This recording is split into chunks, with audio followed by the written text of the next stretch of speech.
The watch was gone. My $25,000 Rolex.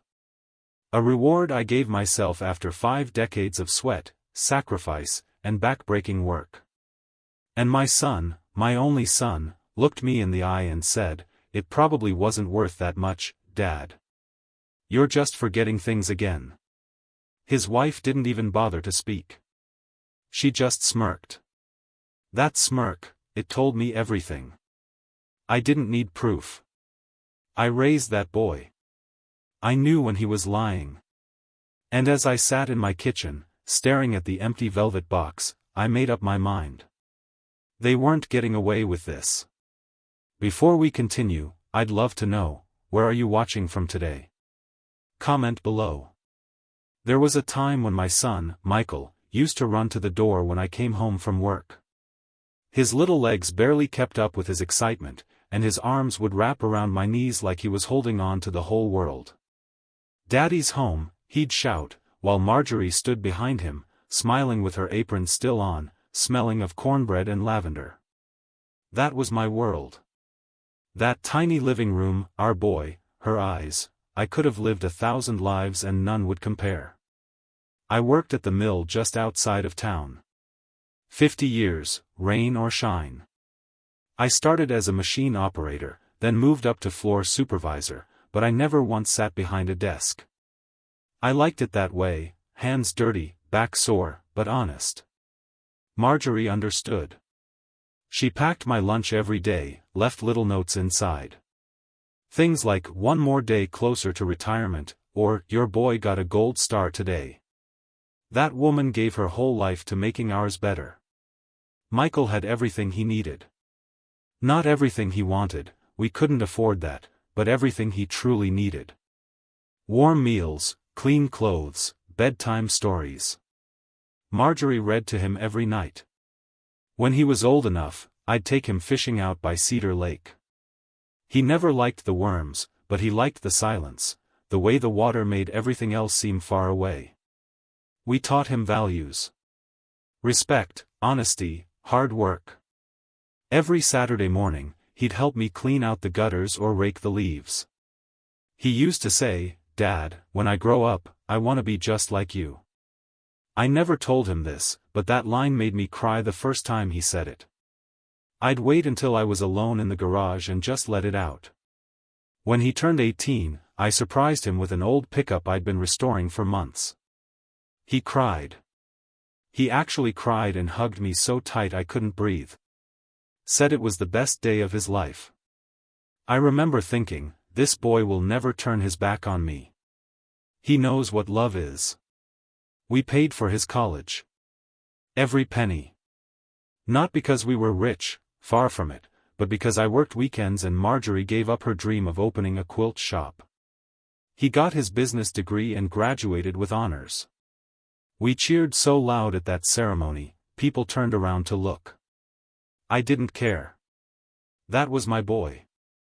Our boy. When he got his first job and met Amanda, his soon-to-be wife, we were happy for him. He brought her over for Sunday dinners. She was polite, stylish, always glued to her phone, but I didn't think much of it. Marjorie said she seemed a little slick, but chalked it up to nerves. Young people are different, we thought. They grow up faster these days. When they got engaged, we gave them $20,000 toward their first home. Marjorie wanted them to have a strong start. We worked hard so he wouldn't have to struggle the way we did, she'd say, and I agreed. I never thought twice about it. That's what parents do, right? They give. They sacrifice. And so we did. After they moved into their new house, I started noticing changes. Michael called less often. Amanda rarely visited. When they did come by, it was usually when they needed something, help with the mortgage, car trouble, or advice on something Michael didn't understand. I always helped. I thought that was what family meant. I didn't see the drift beginning. Marjorie did, but she never said much. Just wore that look, the one she had when she was worried but didn't want to burden me. I lost her 2 years after Michael's wedding. A heart attack in her sleep. No warning, no time to prepare. One night we were watching Jeopardy, the next morning I was picking out a coffin. Michael was devastated, or at least he seemed to be. Amanda didn't shed a single tear. She sat on her phone during the service. I tried not to notice, but how could I not? After that, I poured myself into the only thing I had left, my house, my garden, and eventually, myself. I had never bought anything extravagant in my life. Never wore a gold chain, never owned a fancy car. But that watch, that Rolex, had been a dream since I was 25. I'd seen a man wearing one at the mill once, and it struck me as the kind of thing you buy after life has taken its pound of flesh. A token of survival. I saved for it for decades. Even after paying for the house, for Michael's education, for Marjorie's hospital bills. I had enough left. And on my 70th birthday, I walked into the jeweler downtown, sat down with a cup of black coffee, and said, I think I'm ready. They brought out a green velvet box, and inside was the most beautiful piece of craftsmanship I had ever seen. Steel and gold, with a black dial and diamond hour markers. It wasn't just a watch, it was everything I had worked for, wrapped around my wrist. When I wore it, I didn't feel like an old man. I felt proud. Michael seemed surprised when he saw it. Didn't know you were into luxury stuff, Dad, he said. Amanda laughed and said, well, at least you didn't waste it on a sports car. I laughed along, but something in her tone rubbed me wrong. Still, I brushed it off. I should have listened to the voice in my head. The one that sounded a lot like Marjorie. It wasn't sudden. That's the thing that haunts me most. If it had been some big, dramatic turn, maybe I would have caught on sooner. But it crept in slowly, like rust under fresh paint. The first time I really noticed it was Thanksgiving. They showed up late, an hour after dinner was supposed to start. Amanda didn't apologize. She walked in, phone in hand, gave me a quick, dry, hi, and went straight to the kitchen. Michael gave me a one-arm hug, barely made eye contact. Said traffic was bad, even though they live 20 minutes away. I said nothing. Just smiled, like always. When we sat down to eat, I did what I'd always done, bowed my head, gave thanks out loud. I mentioned Marjorie, thanked her for the home we still had. As I opened my eyes, I caught Amanda smirking, whispering something to Michael. He didn't say anything back. Just nodded, like he was used to it. They didn't stay long. Amanda said she had a thing early in the morning, and Michael followed her out without even helping clear the dishes. I stood there alone, hands in soapy water, wondering when my boy became a guest in his own father's house. It wasn't just holidays. Michael started calling less, texting even less than that. Weeks would go by with nothing. Then suddenly, I'd get a message, hey Dad, can you co-sign this loan? Or, Amanda's car needs tires, could use some help. Always needing, never offering. I told myself it was just stress. Careers, young marriage, adjusting. I remembered how hard the early years were for Marjorie and me. Maybe I was expecting too much. Maybe I was being sensitive. Then came the incident with the birthday dinner. I'd invited them to the little steakhouse Marjorie and I used to love. Nothing fancy, just good food and quiet booths. I even wore my watch. Not to show off, just because it felt like the right occasion. It had become my only little indulgence. When they walked in, Amanda's eyes immediately went to my wrist. She tilted her head, smiled, but not a warm smile. More like the kind you give when you've already decided something about someone. She said, wow, look at you.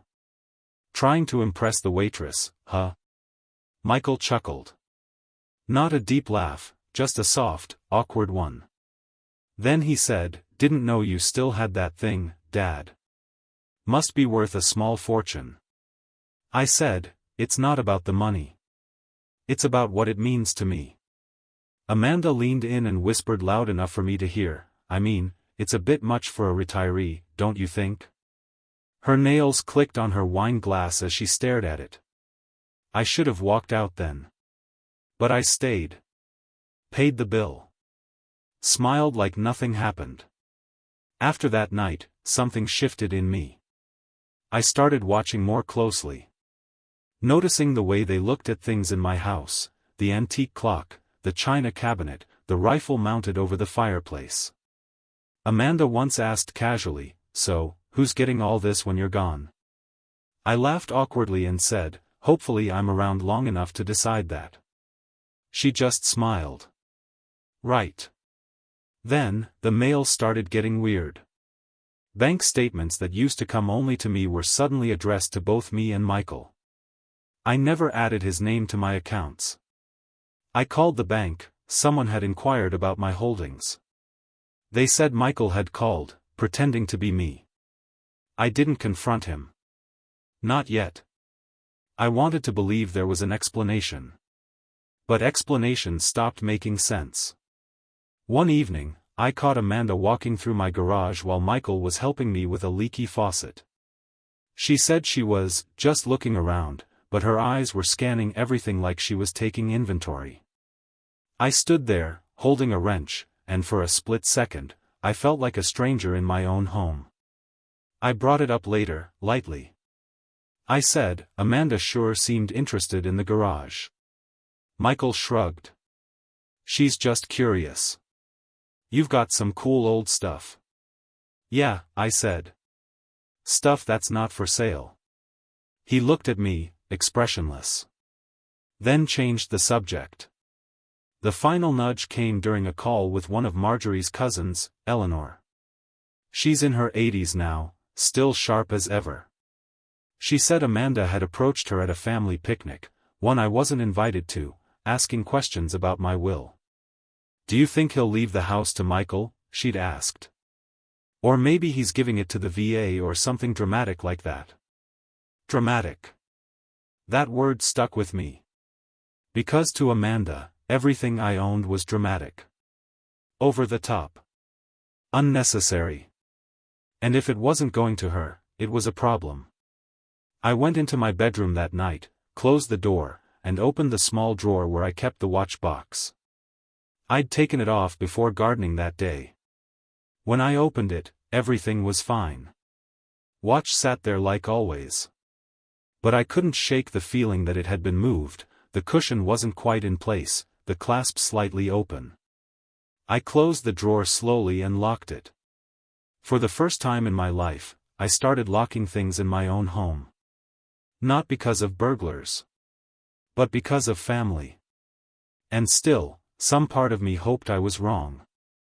It happened the weekend after my 72nd birthday. I'd invited Michael and Amanda over for a small cookout.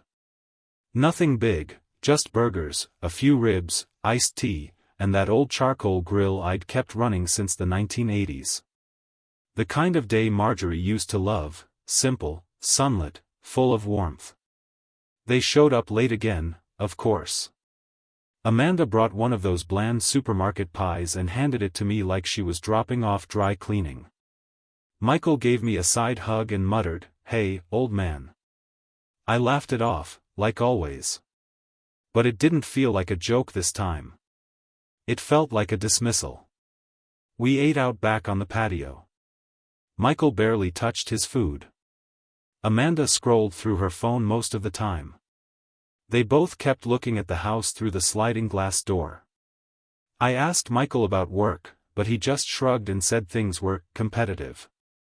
Amanda mentioned something about a business deal falling through. Then, she casually said, "You know, your place could probably sell for a fortune right now, especially with the market the way it is." I said, "I'm not going anywhere." She just smiled and said, "Everything's temporary, isn't it?" I didn't respond. After dessert, I excused myself to the bathroom and left them alone for a few minutes. When I came back, they were inside. Michael was in the kitchen pouring more wine, Amanda was standing near the hallway, close to my bedroom door. I felt my stomach tighten, but I said nothing. When they left, Michael gave me a half-hearted wave and said, "Thanks for the grub." Amanda said nothing at all. That night, I went into my room to check on the watch. The velvet box was there, same drawer, same spot. But when I opened it, the watch was gone. For a moment, I thought maybe I'd moved it. Maybe I'd worn it last and forgotten.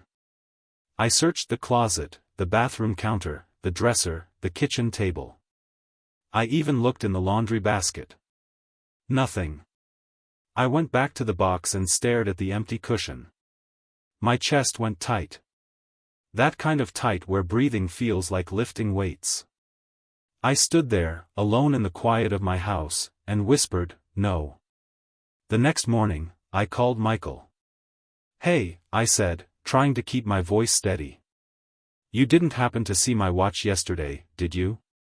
He paused. "Watch?" "My Rolex. The one you were asking about at dinner last month." Long silence. Then he laughed, short, forced. "Dad, you probably misplaced it. You're always leaving stuff around." That's when I knew. "I kept it in the locked drawer," I said. "And now it's gone." He sighed, annoyed. "Seriously? You're accusing me?" "I'm asking you." "No, you're not. You're just jumping to conclusions. Maybe Amanda touched it, I don't know. But why would we steal from you, Dad? That doesn't even make sense. She was near my room when I came back from the bathroom." "Oh, come on. Now you're spying on us?" Click. He hung up. I stood there holding the phone, heart pounding.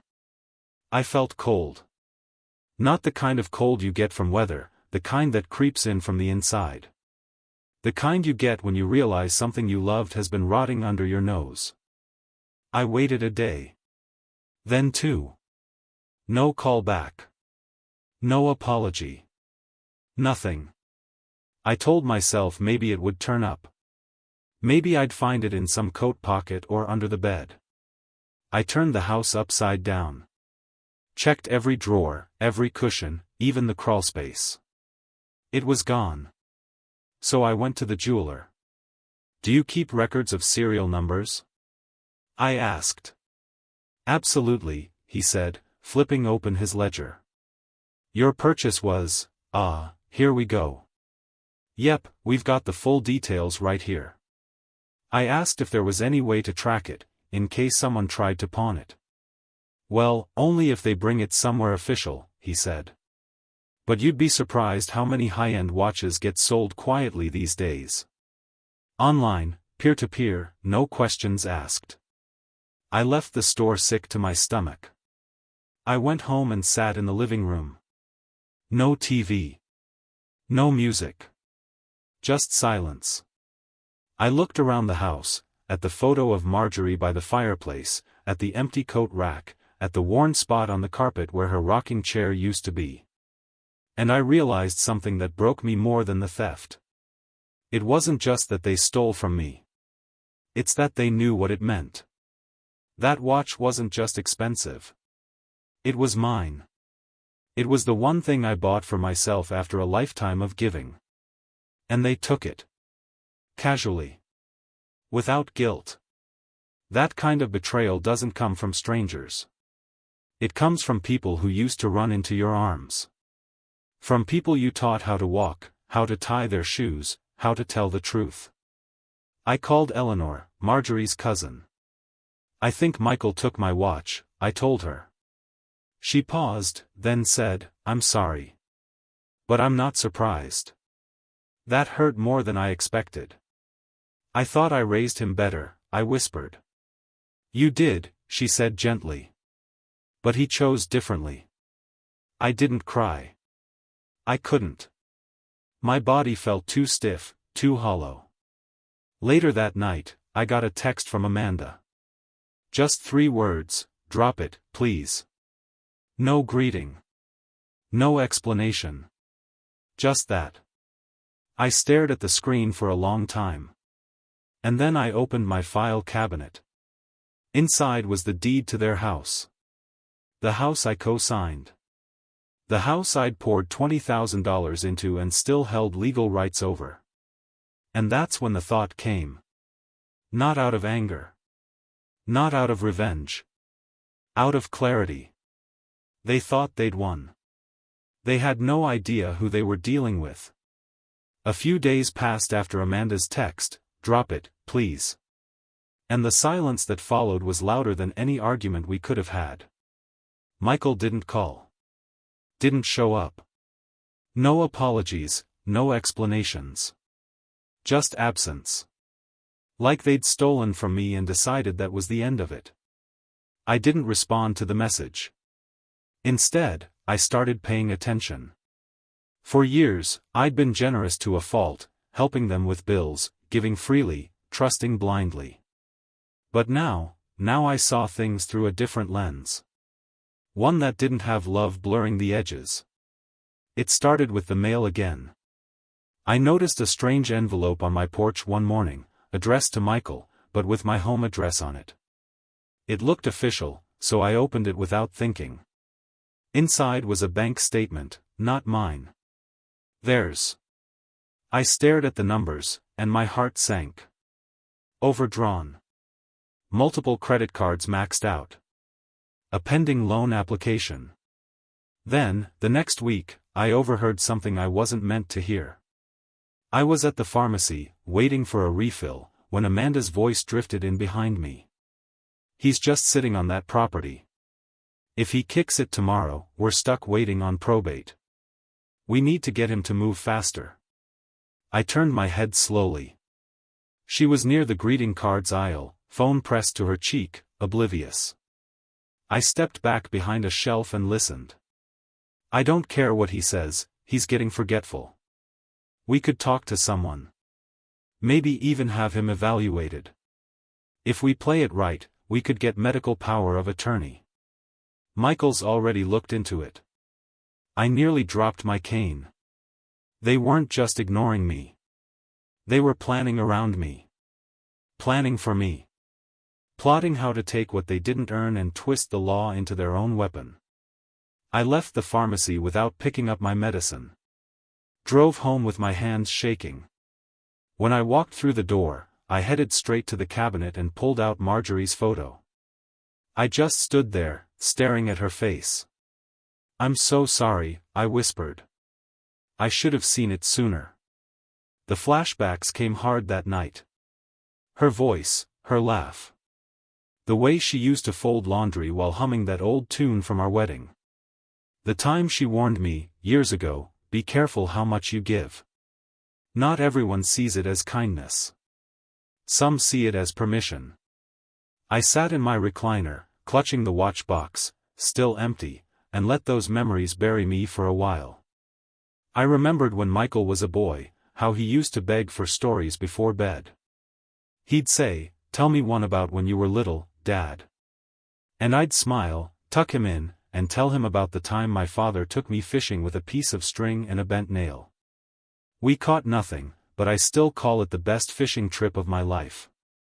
How did that boy become this man? The next morning, I started looking through my old journals. Notebooks I'd filled over the years with expenses, letters, even conversations I didn't want to forget. It was all there, proof of the money I gave them, of the house I helped them buy, the loans I'd forgiven. I made copies. Labeled everything. Put it all in a folder. Then I checked the property deed. 20 years ago, when they were struggling, I had co-signed for their home and paid most of the down payment. It had been a gift, or so I thought. But legally, I still held majority ownership. We never changed that. They hadn't read the fine print. I called my lawyer, Harold, an old friend of mine and one of the few people I still trusted. "I need to update some documents," I said. "Everything okay?" "Not really. But it's about to be." When I brought the folder into his office, he looked through it slowly, nodding as he pieced it together. "You've got more than enough here," he said. "I can rewrite your will, revoke any previous financial permissions, and prepare a clause. If they contest the will, everything goes to charity. Perfect, I said. And the house? He smiled. Legally, you can do what you like with your share. You want to sell it? I want to remind them who built their foundation. Literally. It wasn't anger in my voice. It was clarity. Cold, steady clarity. Harold leaned back in his chair. You sure about this? I was sure the moment she called me forgetful. I left the office with a renewed sense of purpose. The kind I hadn't felt since Marjorie passed. I wasn't just reacting anymore. I was reclaiming. Over the next week, I started observing Michael and Amanda differently. Watching their online profiles, I noticed Amanda posted a photo wearing a gold bracelet I recognized, one Marjorie used to wear. It had been missing for months. She captioned it, "Vintage is back." That same night, I saw a listing on a luxury resale site, a Rolex identical to mine. Serial number blurred in the photo, but the scratch on the clasp? I'd seen it before. I didn't need more proof. I had all I needed. They thought I was slow. They thought I'd lost my edge. But the truth was, I'd just been quiet. Too quiet. Not anymore. Speech balloon. Have you ever felt betrayed by your own family? Let us know in the comments. The funny thing about betrayal is how quiet it is. There's no gunshot, no explosion, no breaking glass. It's just silence, followed by a cold realization that you're not seen as a person anymore. You're a bank account. A burden. A means to an end. I sat with that truth for a while before I did anything. I watched. I listened. I read between every line of Amanda's texts, carefully worded, polite, cold. The kind of texts you send a business partner you no longer need. But one night, I finally reached my limit. Michael stopped by unannounced. First time in weeks. Said he had something to discuss, but brought no food, no warmth, just a folder in his hand and that expression I once saw him wear during a college presentation, fake confidence with a hint of dread. We sat in the living room. I offered him coffee. He declined. What's this about? I asked, eyeing the folder. He cleared his throat. Amanda and I have been talking. About your future. My future? He looked everywhere but at me. You're getting older, Dad. And we just think maybe it's time to think about making things easier for you. I said nothing. He went on, we found a senior community. Really nice. Modern, respectful. You wouldn't have to worry about yard work, cooking. I held up my hand. Michael. He froze. His lips tightened. I looked at him for a long time. I studied his face, the lines that had started to appear around his eyes, the nervous tapping of his foot. Do you honestly think I need a home? He opened his mouth. Closed it. You and Amanda have been planning this, haven't you? It's not like that. Yes, I said quietly. It is. He dropped the folder on the table. We're just trying to help. No, I said. You're trying to position yourselves. For when I'm gone. The words hung there like smoke. He tried to deflect, of course. Said I was being paranoid. Said Amanda was just concerned. He even laughed and shook his head like I was the unreasonable one. That's when I pulled out a small notebook from under my recliner. I've been keeping notes, I said. His eyes narrowed. I know about the watch. I know about the bracelet. I know what Amanda said at the pharmacy. And I know you two looked into getting medical power of attorney behind my back. That wiped the smirk off his face. I trusted you, Michael. I gave you everything. I gave you my time, my love, my savings, and my blessing. And you sold it off, piece by piece, the second I wasn't useful anymore. Dad, that's not You lied, I said, louder than I meant to. You lied to my face and let your wife treat me like an obstacle. He stood up. Fine. If you want to act like this, do it alone. I stood up, too, slower, but steadier. I've already been doing it alone, son. He didn't slam the door when he left. He just walked out. And I stood there, feeling hollow but resolved. The next day, Harold and I filed the paperwork to list their house for sale. I hadn't told Michael yet. I wanted everything ready first. Legally sealed, notarized, airtight. No arguments, no loopholes. Just the truth, with a signature. That same week, something unexpected happened. I was watering my rose bushes when Linda, my next-door neighbor for the last 30 years, walked over. She held a pie, the kind Marjorie used to make, and smiled like someone who knew more than she let on. I heard about the situation, she said gently. I nodded. She looked down at the pie. This isn't pity. It's peach and cinnamon. And you've been looking like a man who could use something warm. We sat on the porch and ate in silence for a while. Then she said, my brother? His son stole from him too. Took his truck, sold it, claimed it was borrowed. These kids, some of them are raised right. Still choose wrong. Her words hit like a bomb. I thought I failed him, I admitted. You didn't, she said. He just forgot who raised him. A few days later, an old coworker from the mill, Paul, stopped by. Said he heard whispers around town. People talk, especially when it's about money, family, and old men standing their ground. I've got a buddy who does estate consulting, Paul said. Real discreet. If you want, I can connect you. I thanked him, but told him I already had things handled. Truth was, something was building inside me. Not revenge, something cleaner.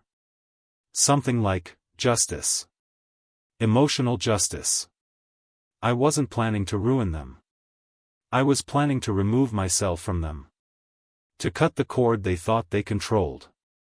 I spent that evening going through my things, not to give them away, but to take inventory.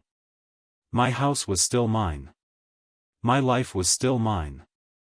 I sat at the kitchen table, stared at the space where Marjorie used to roll out pie dough, and whispered, I'm going to make this right.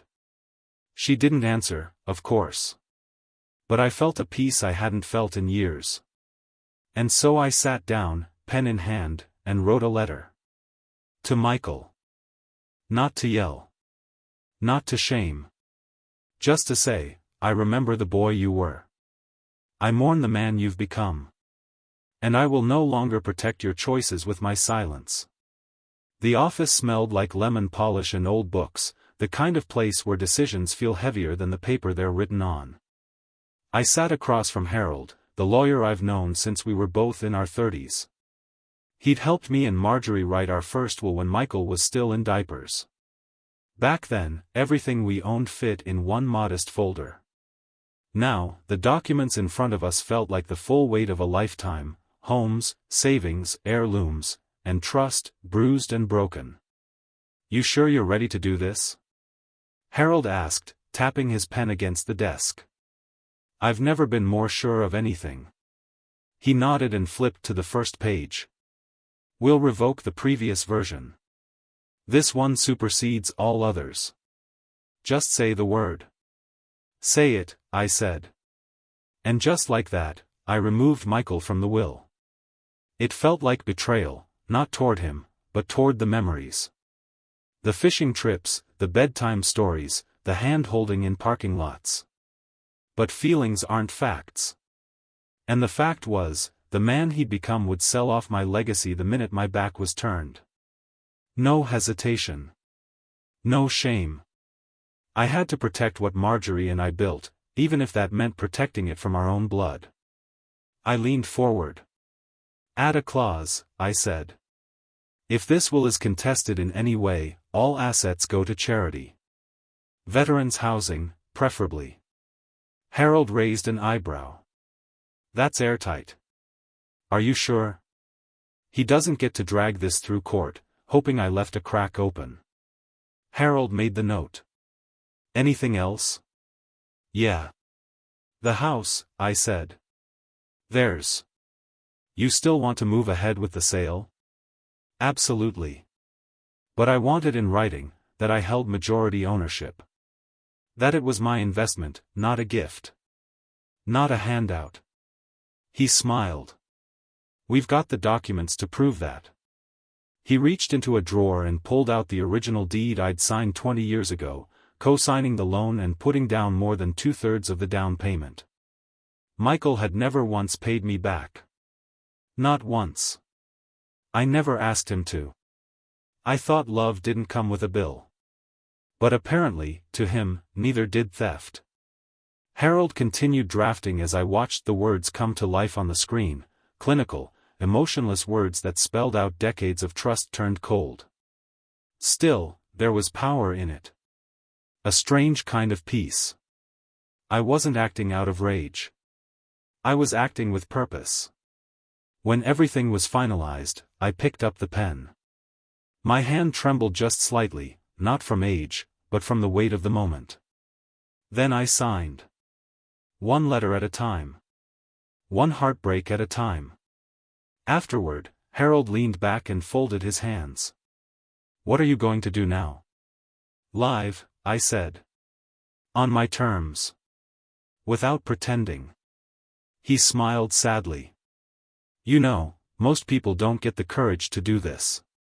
They just hope their kids come around. I met his eyes. Hope is a beautiful thing.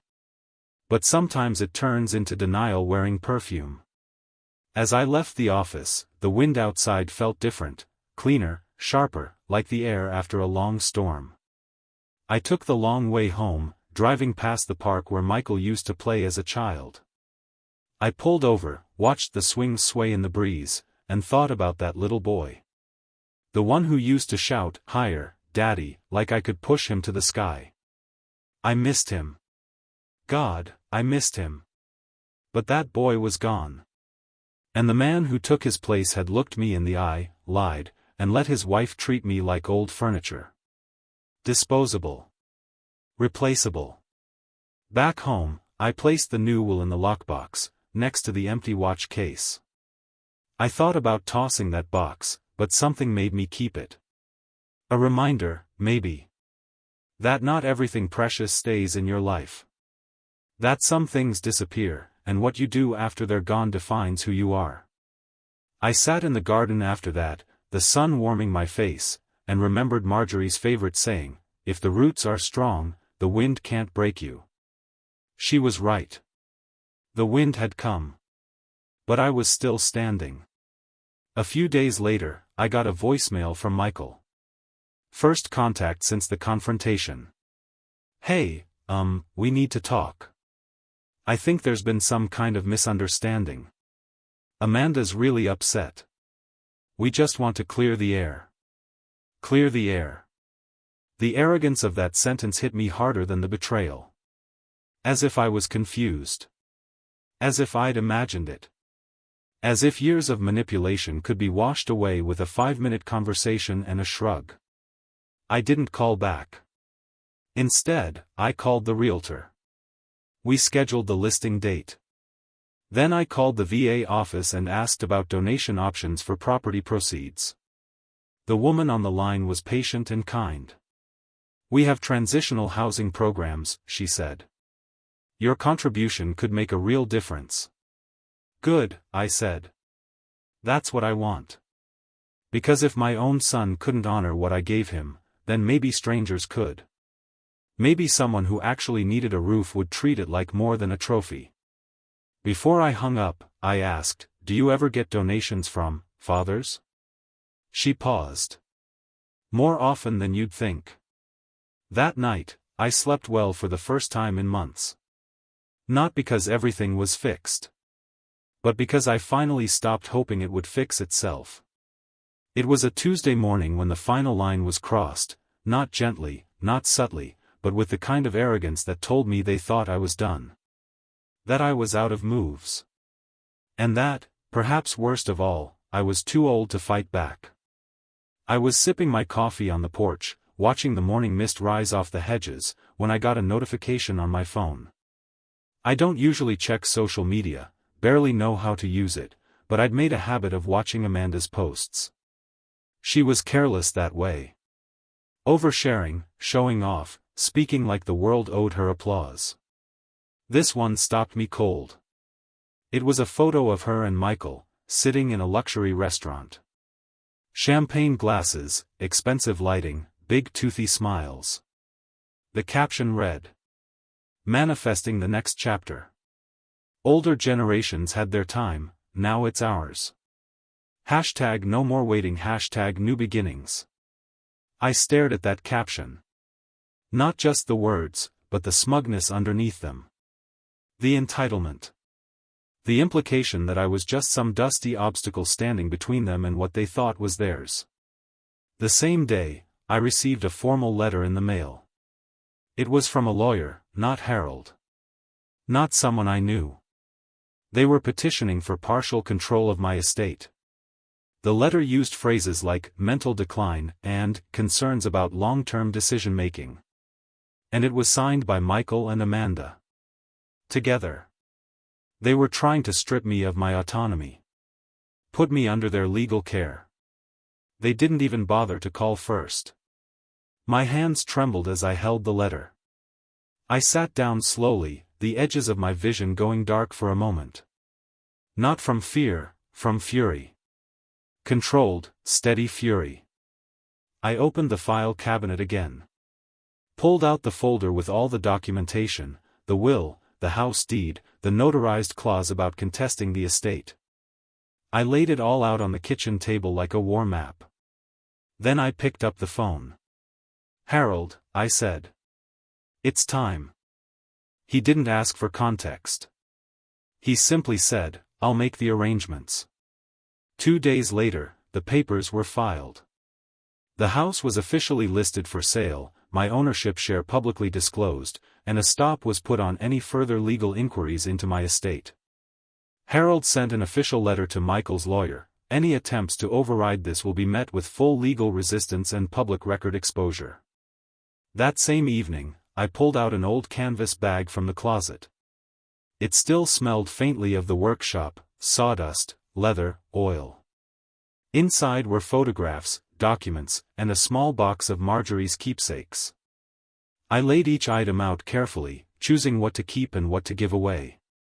I was preparing not to leave this house, but to take back the parts of it that mattered. The next morning, I packed up every photo of Michael that used to hang on my hallway walls. I didn't throw them away. I'm not bitter. I'm not cruel. But they didn't belong there anymore, not among memories built on love and honesty. I wrapped them in newspaper and placed them in the attic. Then I cleaned. Not just out of habit, but as ritual. I wiped down windows, scrubbed baseboards, washed linens. I reclaimed every corner Amanda had once dismissed as cluttered. This was still my house.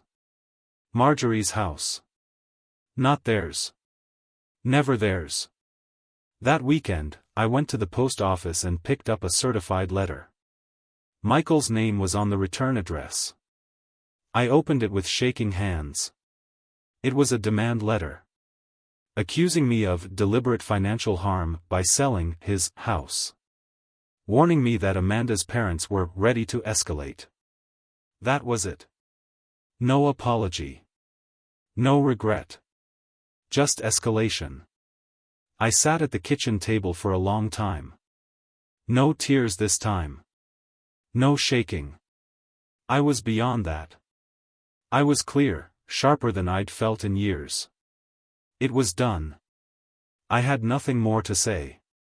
No explanation to give. That evening, I stood in front of the mirror and looked at myself. Lines on my face. Tired eyes. A body worn thin by work and grief. But behind all that, a man who had nothing to be ashamed of. I survived a world that tried to take everything from me more than once. And I was still standing. They could take the watch. They could lie. They could even try to take my voice. But they couldn't erase what I'd built. And now they'd learn, not through anger, not through shouting, but through a calm, deliberate reckoning. There was a family event coming up. A baby shower. Amanda's sister was hosting it, and I wasn't invited. Of course not. But I would be going anyway. Not for drama. Not to make a scene. Just to return something.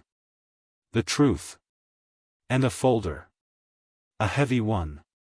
The invitation never came, but I knew exactly when and where Amanda's sister was hosting the baby shower, a rented event hall just outside town, near the golf course. I'd overheard Linda talking about it with the cashier at the pharmacy. Amanda hadn't exactly kept it a secret, the way she flaunted everything online, it was practically public knowledge. I wore my best shirt that morning. The one Marjorie bought me for our 40th anniversary. Navy blue, clean lines, no frills. I shaved, polished my shoes, and held that folder in my hand like it weighed more than paper ever should.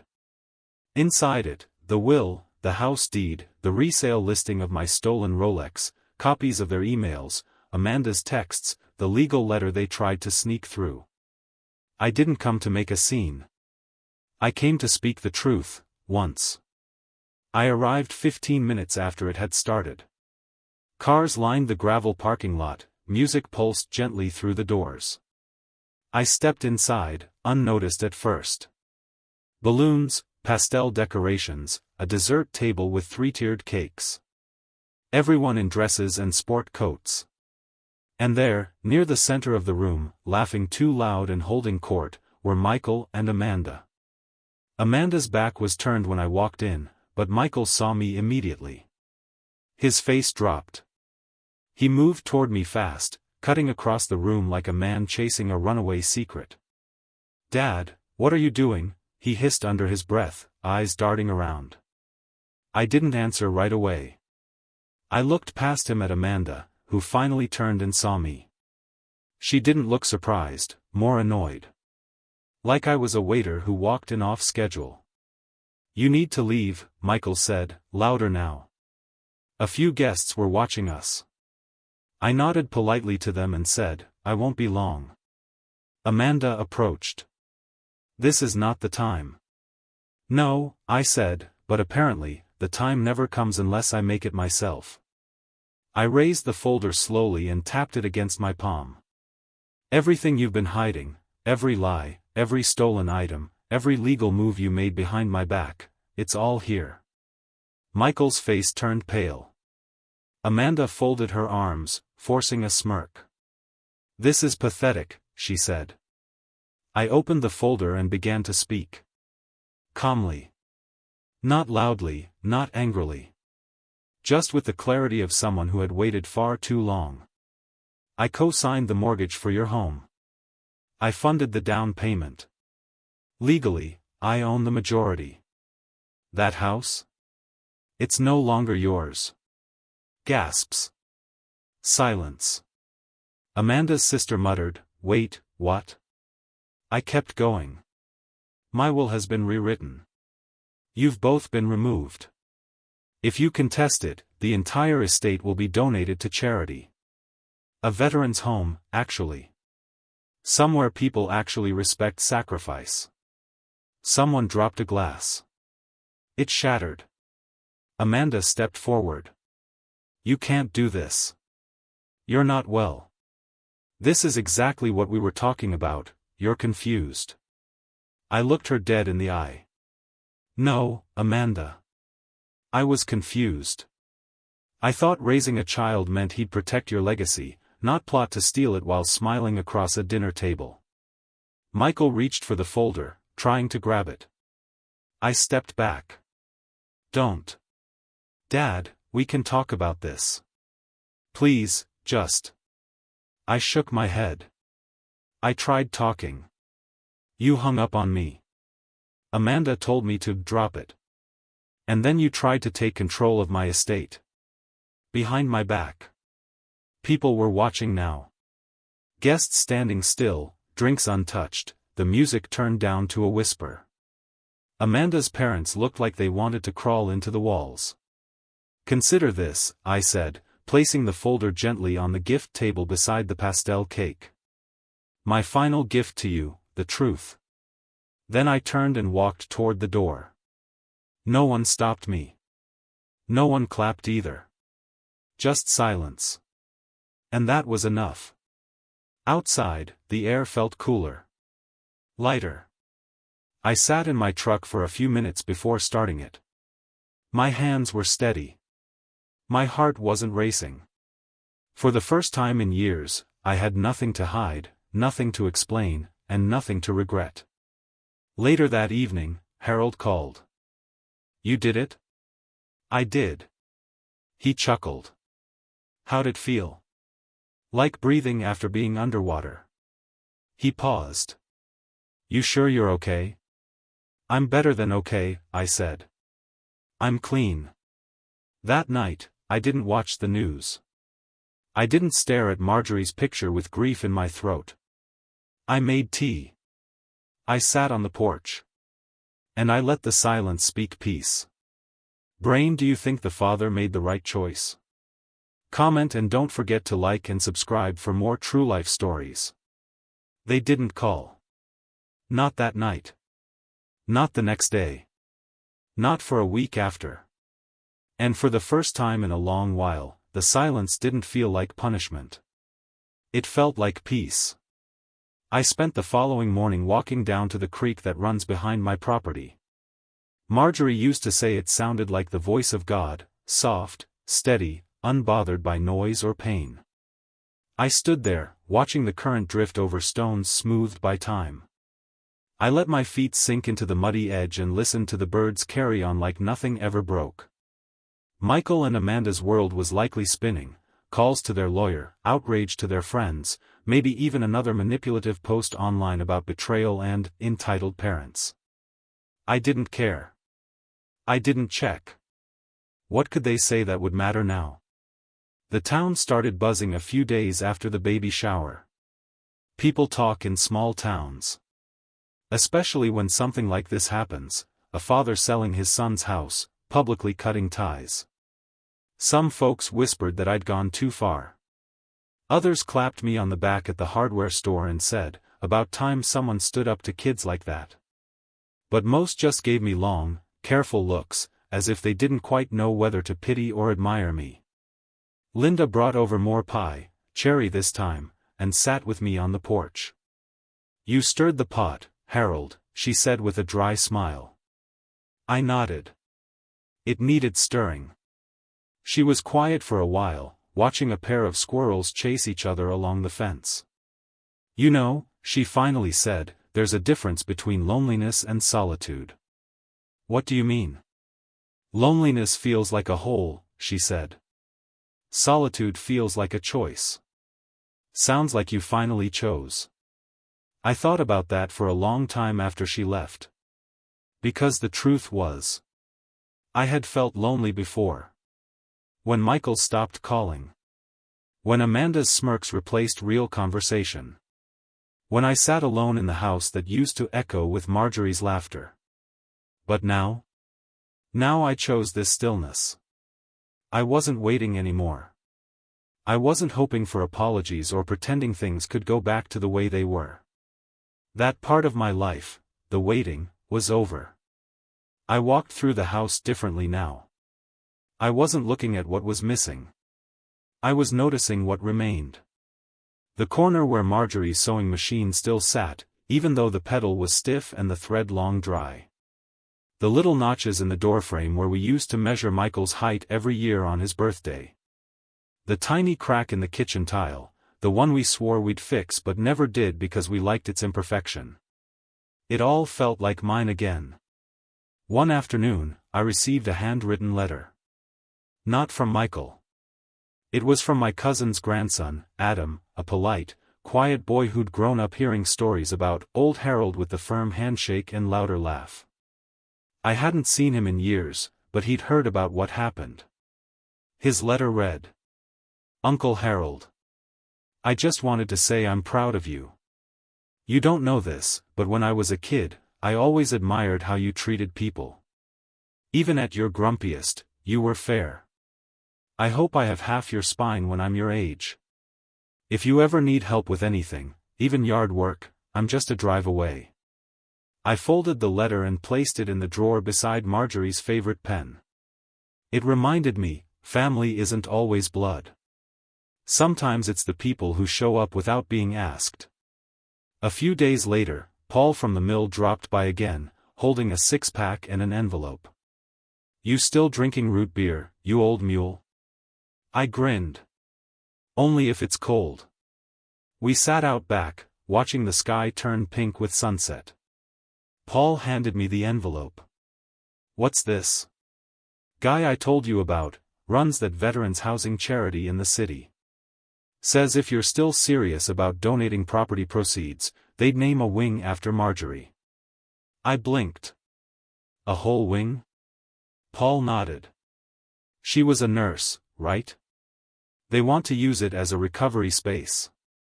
Quiet, dignified. No bureaucracy. I ran my fingers over the edge of the envelope and looked up at the sky. She'd like that. I figured she would. That night, I stood in the hallway and stared at the old family photos I'd put back up, not of Michael, but of Marjorie. Of our honeymoon. Of the fishing trip she hated but pretended to enjoy just because I loved it. And for the first time in months, I spoke out loud. Your house is yours again, sweetheart. No one's stealing it. No one's selling it. It's safe. I didn't cry. I didn't need to.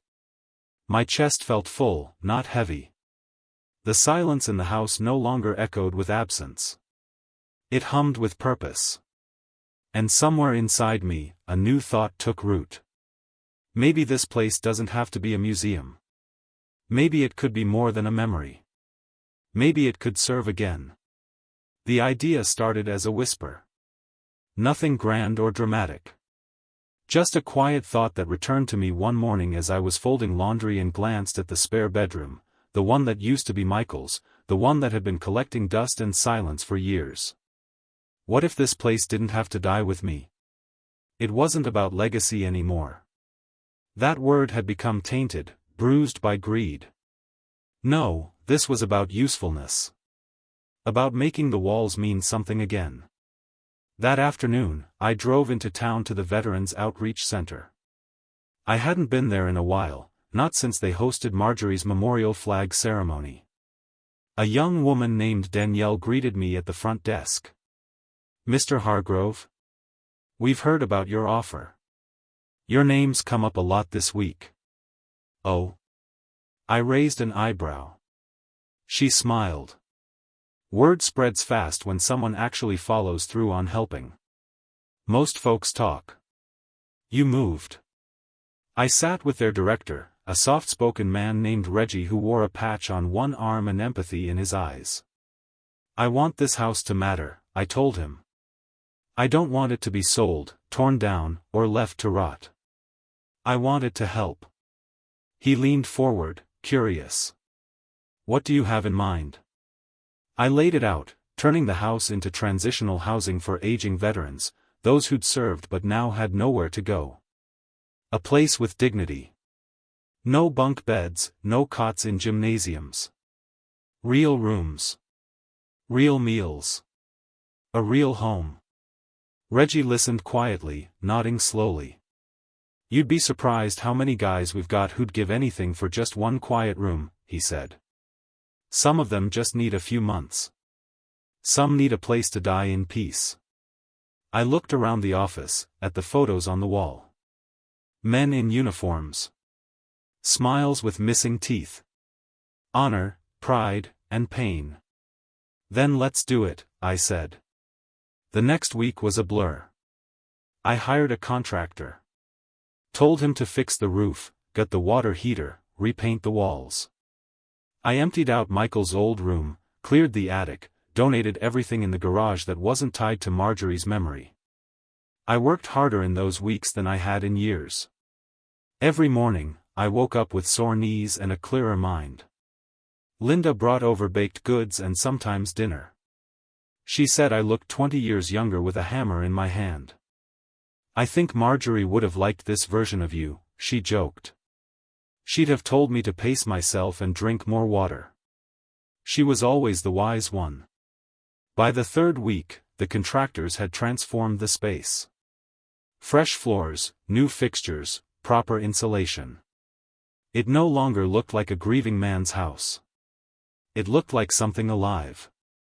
I met with Reggie again to work out logistics, licensing, safety codes, inspections. It wasn't easy, but it was doable. I had the time. I had the will. And I had the house. We decided to start with 2 residents, elderly veterans in need of temporary shelter. One of them was named James. 81. Vietnam vet. Lost his wife to cancer last year, then his apartment when he couldn't keep up with the rent. No kids. No help. Just a duffel bag and fading health. The other was Nate, younger, maybe 65. Gulf War. PTSD. Soft-spoken, eyes always scanning the room like he was still on patrol. Lived in his truck for 6 months after his disability claim stalled out. They moved in quietly. No fanfare. No speeches. Just 2 men and their bags, stepping into a house with clean sheets and hot soup on the stove. The first night, I sat with them at the kitchen table. We didn't talk much. Just shared a meal. But when James looked up at me and said, "Feels like home," I had to excuse myself to the porch for a few minutes. I didn't cry. I just breathed. This house, the one I built with Marjorie, the one Michael and Amanda treated like a trophy or a bank account, was finally doing what it was meant to do again. It was sheltering. Healing. Serving. I started calling it Marjorie's house. Quietly, at first. Just to myself. But the name stuck. I printed a small plaque for the front door. Nothing flashy. Just Marjorie's house, a place of dignity and rest. People began to take notice. Neighbors waved more often. Someone left flowers on the porch.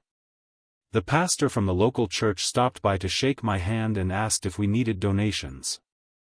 "Maybe some books for the library room," I said. Library room. That used to be the formal dining room. Marjorie always dreamed of lining it with shelves. Now I was making that dream real. The walls were coming alive with life again, not noise, not clutter, but purpose. Real, honest purpose. Late one evening, after the men had gone to bed, I sat by the fireplace with a cup of tea and looked around the room. I didn't miss the past. I didn't crave reconciliation. I had built something better. Not a new legacy. A new truth. You'd think a house with strangers living in it might feel colder, more distant. But Marjorie's house? It felt warmer than it had in years. James liked to wake up early and sit on the porch with his paper, folding it just right before reading. Nate brewed the strongest coffee I've ever tasted, said it kept the nightmares away. I didn't ask what the nightmares were. I just drank the coffee, even when it nearly took the enamel off my teeth. We fell into a rhythm. No one talked too much. No one asked questions the others didn't want to answer. But there was a quiet respect, the kind that doesn't need words.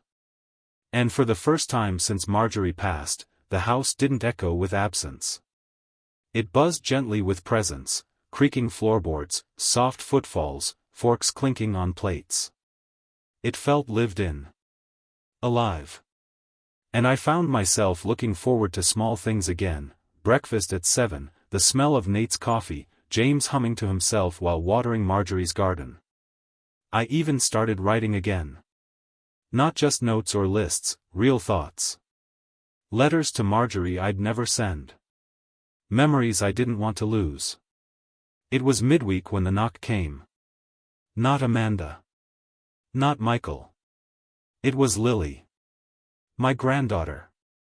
She stood on the porch with her backpack slung over one shoulder, awkward and quiet. Maybe 17. Maybe 18 now. I hadn't seen her in nearly a year. "Hi, Grandpa," she said. I opened the screen door and stepped out, my heart doing strange things inside my chest. "Hi, sweetheart." She looked nervous, like a kid sent to apologize for something she didn't do. "I heard about everything," she said. "I just wanted to see you." I nodded and stepped aside. "Come on in." She blinked. "Really? It's still your family's home. The good part of the family, at least." She gave a crooked smile and stepped through the door. Inside, she looked around slowly. "It's different. It's better." She followed me to the kitchen, eyeing the 2 mugs in the sink. "You've got roommates now?" I smiled. "Something like that." We sat at the table, and I poured her some tea. She wrapped her hands around the mug and stared down at the steam. "I'm sorry," she said. "About all of it. You didn't do it. But I didn't stop it, either." I looked at her. Really looked. There was something in her eyes, not Amanda's sharpness, not Michael's avoidance. Something softer. Warmer. "Lily," I said, "there's still time for you to decide who you are. You don't have to carry their mistakes." She nodded slowly. "I think I always knew it was wrong. The way they talked about you. Amanda used to say, that you were sitting on dead weight. Like everything you had should already be ours." "Ours?" "Well, theirs. But you know how she is." I didn't flinch. I just said, "She's not family. Not to me. You, though, you were always different." We sat in silence for a moment, sipping our tea. Then she asked, "Can I come visit again? Maybe help out? With the garden?" I asked, raising an eyebrow. "Or the library," she said with a grin. "Mom always said I read too much." She was wrong about that, too. That weekend, Lily came back. And the weekend after that. She brought books for the shelves, helped me rearrange furniture, even taught James how to use a tablet to check the weather. Nate stayed quiet, but I noticed the way his eyes softened when Lily greeted him. Like something he'd forgotten was being restored. Neighbors started stopping by more often. Some brought groceries, others donated old furniture. A couple of high school kids offered to mow the lawn for free, and I let them, but only after teaching them how to sharpen the blade and clean the underdeck properly. Marjorie would have laughed at how strict I was about it. One night, after dinner, James said, "This feels more like family than my actual family ever did." Nate nodded. Blood don't always mean kin. I raised my glass, root beer, of course, and said, "To chosen family." We clinked cups, nothing fancy, just the sound of something whole forming from broken parts. And that's what Marjorie's house had become. A haven. Not just for veterans, but for anyone who knew what it felt like to be forgotten. Misused. Discarded. Lily painted a wooden sign to hang in the hallway.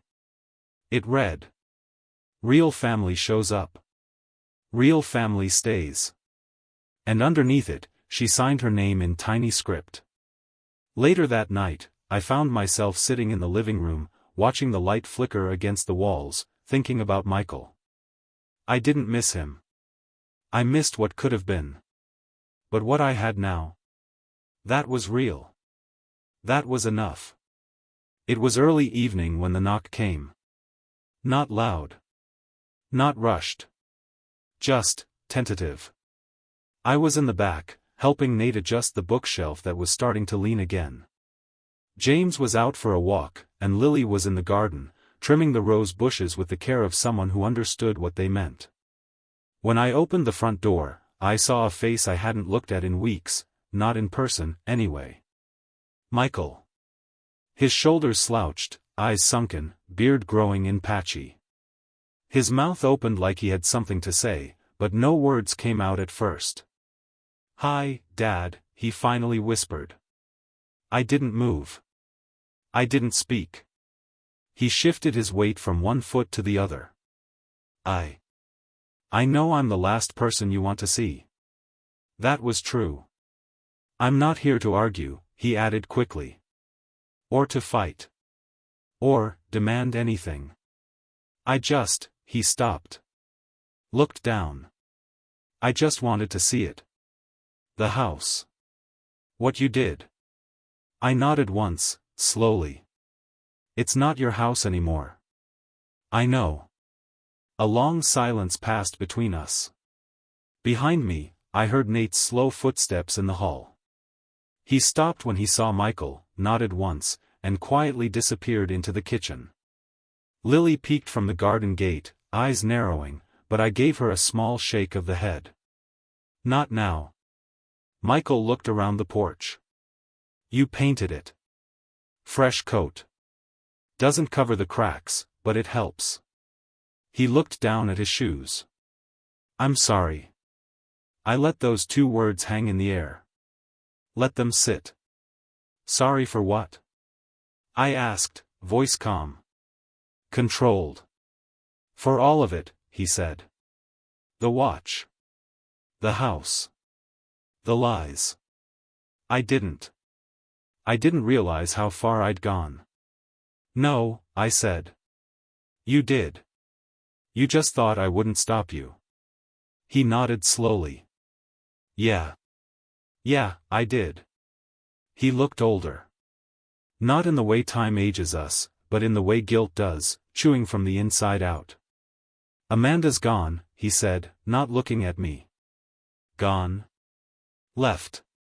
Took what little money we had and moved back with her parents. Said I was dead weight without the house." I almost laughed.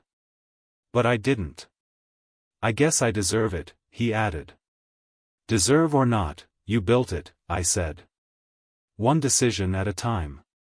I was greedy. I let her talk me into thinking I'd earned more than I had.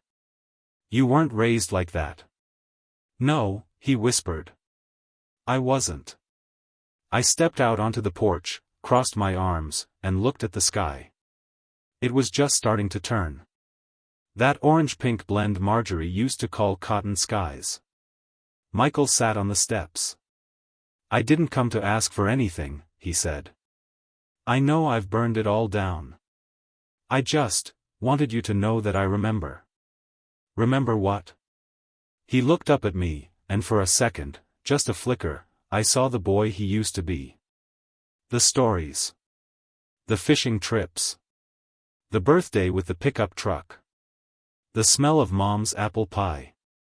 I remember who we were. I stayed quiet. "I don't know if I can ever fix it," he said, voice barely above a whisper. "But I'll spend the rest of my life trying, if you let me." I let out a slow breath. "I'm not angry anymore," I said. "But I'm not offering you forgiveness just because you showed up. I wouldn't ask for it." "Good." More silence. Finally, he stood up. "I'm gonna go," he said. "But, if you ever need help. With anything. Or if Lily ever needs anything. She's already got what she needs." That one stung.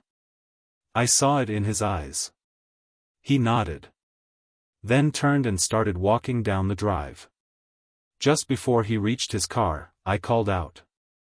"Michael." He turned, hopeful. "Did you ever regret it?" I asked. "The watch?" "All of it." He nodded. "Every day." Then he got in the car and drove away. Lily stepped onto the porch a few minutes later. "Was that?" "Yes." "Is he coming back?" "Maybe. But not soon." She stood beside me, arms crossed. "Did he mean it?" "I think he meant some of it." She looked up at me. "Do you want him to mean it?" I thought for a long time. "I want him to become someone who does." We stood there a while longer, watching the sun dip behind the trees. Inside, Marjorie's house hummed with the quiet rhythm of dinner being prepared and lives being mended. There was no dramatic reunion. No hugging. No piano music. Just a door that stayed shut, and another that stayed open, for those who earned it. Speech balloon: would you forgive your child after something like this? Let us know in the comments. The house smells different now. Not of dust or stale air or old regrets, but of fresh coffee, homemade bread, polished wood, and purpose. Marjorie's house, as we've come to call it without even thinking, is no longer just my home. It's become something larger. Something living. We had a small gathering last weekend, not a party, not a ceremony, just a quiet celebration to mark the first full month since the house became what it was always meant to be. Lily painted a new sign for the front gate, one that catches the light just right in the evenings. It reads, "Dignity lives here." James brought out his harmonica. Nate grilled burgers. Lily and a few of her school friends arranged chairs under the big oak tree where Marjorie used to hang wind chimes. Neighbors came, some bringing folding chairs, others just standing in the yard with coffee and quiet smiles. There was no speech. No announcement. Just the soft, sacred joy of people who knew they were welcome. And I sat in my chair, the same old rocker Marjorie bought at a yard sale in '82, and watched it all unfold. Watched it become hers again. Because that's what this house always was. Hers. She filled it with warmth. With kindness. With a kind of strength that didn't shout, didn't demand, but carried us all through the hardest years. And when she passed, something in the house dimmed. It wasn't just the absence of her voice, it was the absence of meaning.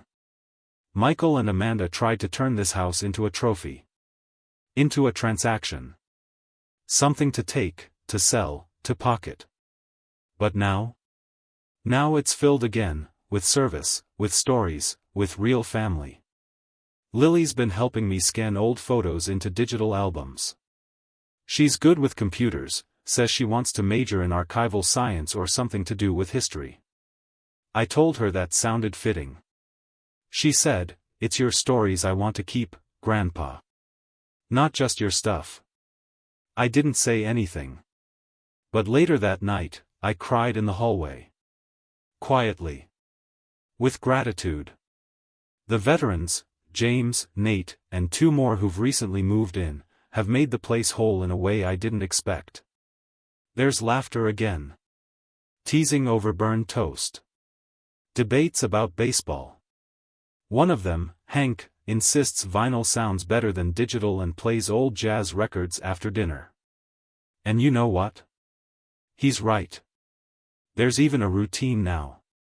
We all take turns with chores. Lily helps organize medications and appointment reminders. Reggie from the VA stops by every other week to check in. The kitchen is always stocked. The bookshelves full. And the silence, the heavy, empty kind, is gone. Sometimes, I still think about Michael.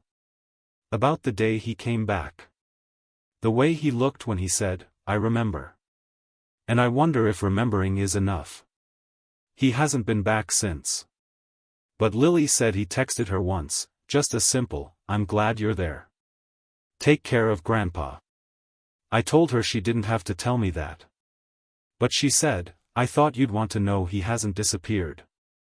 And maybe I did want to know. Maybe some part of me always will. But forgiveness, real forgiveness, isn't a performance. It's not for show. It's a process. And it begins not with apologies, but with actions. So I wait. Without expectation. Without bitterness. The past can stay in its place. This home has moved forward. The money from the house sale, the one I helped them buy, was split. Part went into the repairs and renovations. The rest, just like I promised, was donated to the Veterans Housing Project. They named a new room after Marjorie in their downtown shelter. I went to see it last week. A small plaque on the door read, The Marjorie room, for rest, reflection, and peace. I stood there for a long time. Not because I was sad. Because I was proud. Because her name, her kindness, would outlive all the noise, all the betrayal, all the years lost to confusion. And because I had finally given her house back to the world in a way that honored everything she stood for. That night, I sat by the fire in the living room, Lily beside me, sketching something in her notebook. She looked up and said, "Grandpa, are you happy?"